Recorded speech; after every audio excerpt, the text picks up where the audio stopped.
নমস্কার। গিরিশের ছেলে Harish, the son of Girish is Harish. He stood first in his village in class 12 exam. আমরা আগেই বলেছি যে গিরিশের ছেলে হরিশ গ্রামে ক্লাস 12-এর এক্সামে প্রথম হয়েছিল। আগের দিন সমস্ত টিচারকে গিরিশ এবং হরিশ দুজনে মিলে নিমন্ত্রণ জানিয়েছিল বা আমন্ত্রণ জানিয়েছিল, যাতে করে গিরিশের ছেলে হরিশকে তারা প্রাণ ভরে আশীর্বাদ করেন। এর সাথে সাথে গিরিশ তার ছেলে হরিশের জন্য একটি পুজোর আয়োজন করেছিল, to worship their God, so that they can give spiritual blessings to Harish for his upcoming journey of study. এবার সেই পুজোর দিন আমি উপস্থিত ছিলাম, কারণ আমি হরিশের একজন বন্ধু। পুজো টুজো মিটে গেল, আমরা কথা গল্প করছিলাম। তারপরে পুজোর ঘরে গিয়ে দেখলাম একটা বড় কাঁচের গ্লাস আছে। কি আছে? একটা বড় কাঁচের গ্লাস আছে। সেই কাঁচের গ্লাসে মধু রাখা ছিল। কি রাখা ছিল? মধু, হানি। আর সেই হানিটা পুজোর সময় কাজে লেগেছিল।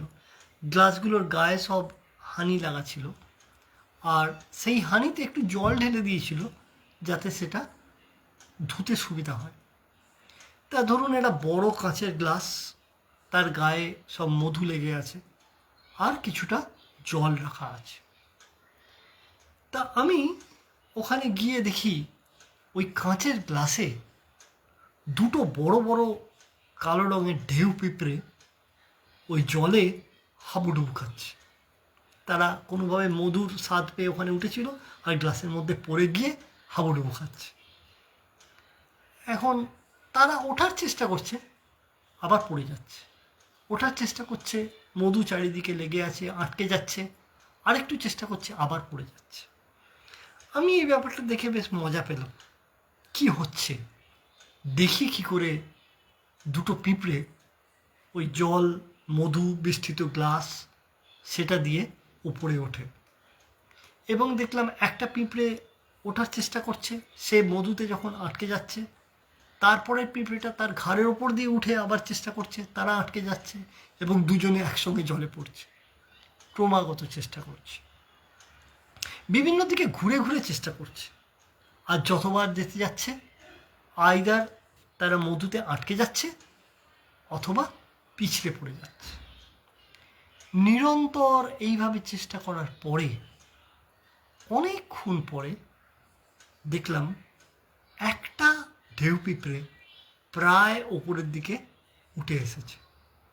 আরেকটা ঢেউ পিঁপড়ে তখনও চেষ্টা চালিয়ে যাচ্ছে।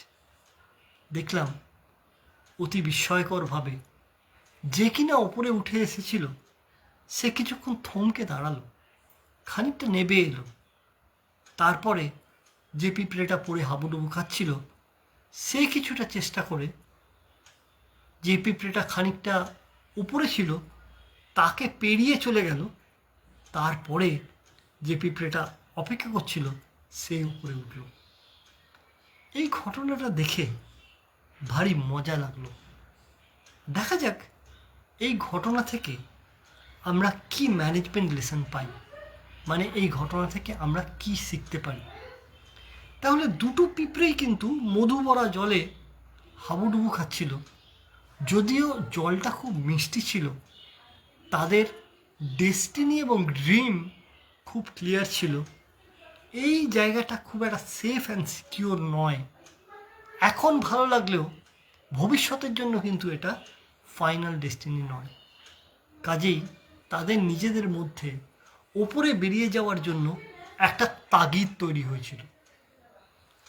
এই তাগিদটা নিয়ে তারা devotionally, with a determined approach, একটা ডিসিপ্লিনড ফেনোমেনন তৈরি করেছিল, যাতে তারা ডিপার অ্যাকশন দিয়ে নিজেদের ডোমিনেন্সকে কাজে লাগিয়ে জয়ফুলি ওই মধুর মিষ্টিত্ব থেকে নিজেকে ডিস্ট্র্যাক্ট করে ডায়নামিক্যালি চেষ্টা চালিয়ে গেছিল কিভাবে উপরে ওঠা যায় এবং ওই মিষ্টি মধু জল থেকে বেরোনো যায়, কারণ ওই মিষ্টি মধু জলটা আনসেফ, আনসিকিওর, যে কোনো সময় আবার কেউ জল ঢেলে দিতে পারে এবং তারা মারা পড়তে পারে। কাজেই এখানে যেটা দেখার জিনিস, তারা কিন্তু কোনো অবস্থাতেই হাল ছাড়েনি, তারা কোনো অবস্থাতেই হাল ছাড়েনি এবং একে অপরকে চেষ্টা করে একটা ডিসিপ্লিনড অ্যাপ্রোচ নিয়ে যতক্ষণ না তারা এই মধু সমেত মিষ্টি জল থেকে বেরোচ্ছে তারা চেষ্টা করে যাচ্ছিল। এবং দেখা গেল তাদের মধ্যে একটা নলেজ কিন্তু ছিল যে কী করে বেরিয়ে চলতে হয়, সেই জিনিসটা তাদের মধ্যে ছিল। One and was very kind to other, এবং কাইন্ডলি সে যখন দেখল সে ওপরে উঠে গেছে, আরেকটা পিঁপড়ে যখন হাবুডুবু খাচ্ছে, সে কিন্তু কিছুটা থমকে দাঁড়িয়ে সিদ্ধান্ত নিল একটু নেমে আসার, যাতে করে অপর পিঁপড়ে যে পিছিয়ে পড়েছে সে কিন্তু চেষ্টা করে করে ওপরে গিয়ে তাকে টপকে আবার ওপরে চলে গেল। কাজেই এটা একটা কাইন্ড কার্মাকে নির্দেশ করে এবং তাদের কাছে এটা নোন ছিল কি করে চিনি জল সমেত গ্লাস থেকে সাঁতার কেটে ওপরে উঠে ভারী মধুর যে একটা কোলয়েডাল সাবস্টেন্স সেটাকে পেরিয়ে ওপরে উঠে যায়। তাহলে পিঁপড়েদের কাছে কি ছিল? স্কিল ছিল। পিঁপড়েদের কাছে কি ছিল? স্ট্রেংথ ছিল। তারা জলে সাঁতার কাটতে পারে, তারা মধু ভারীকে তাদের ডমিনেন্স পাওয়ার দিয়ে ডিস্ট্র্যাক্টেড হয়ে জাল কেটে বেরিয়ে যাওয়ার একটা অদম্য শক্তি ছিল, যাতে করে তারা সেফ এবং সিকিওর থাকতে পারে। যখন তারা কাজ করছিল পড়ে যাচ্ছিল, যখন তারা ওঠার চেষ্টা করছিল মধুতে আটকে যাচ্ছিল, জলে পড়ছিল, আবার সে চেষ্টা করে যাচ্ছিল। So there are silent satisfied moment for sacrificing. ওই স্যাটিসফ্যাকশনটা পাওয়ার জন্য তারা কিন্তু সেলফলেসলি একে অপরকে সাহায্য করার মাধ্যমে এগিয়ে চলেছিল।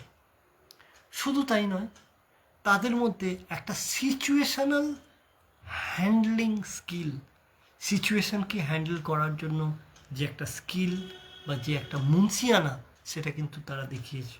কারণ প্রায় যখন ওপরে উঠে যাচ্ছে, দুজনেই ওপরে উঠে গেছে, ভারী মধু ঝপাং করে আবার জলে পড়েছে এবং তাদের যে অ্যাপ্রোচ সেটা সলিউশন ওরিয়েন্টেড ছিল।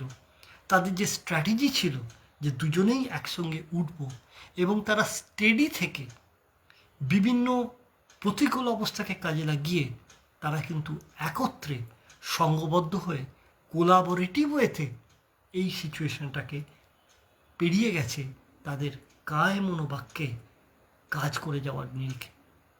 এই গল্পটা থেকে আমরা জানতে পারি discipline is the power which will boost our mind to consistently repeat the action which is required to hit our dream destiny.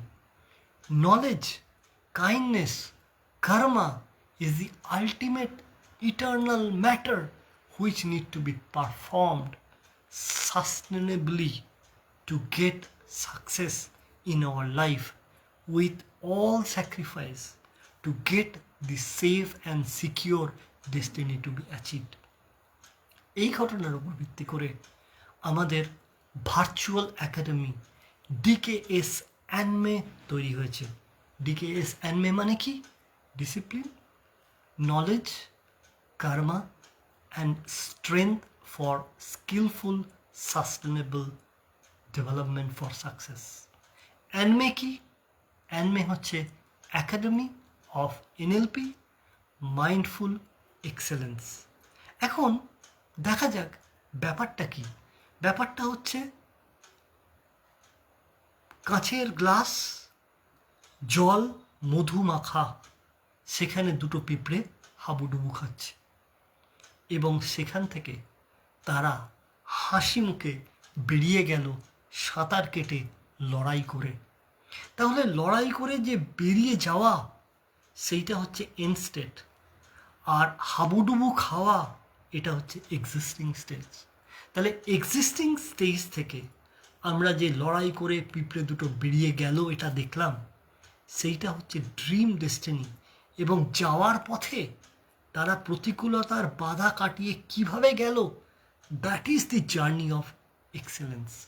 তারা ডিলাইটেড ছিল, তারা মাইন্ডফুল ছিল, তারা তাদের এবিলিটিটাকে দুজনে মিলে সংঘবদ্ধভাবে অর্জন করার মাধ্যমে পড়ে গিয়েও উঠে দাঁড়িয়ে আবার এগিয়ে চলার একটা মুনসিয়ানা দেখানোর মাধ্যমে অর্জন করেছে।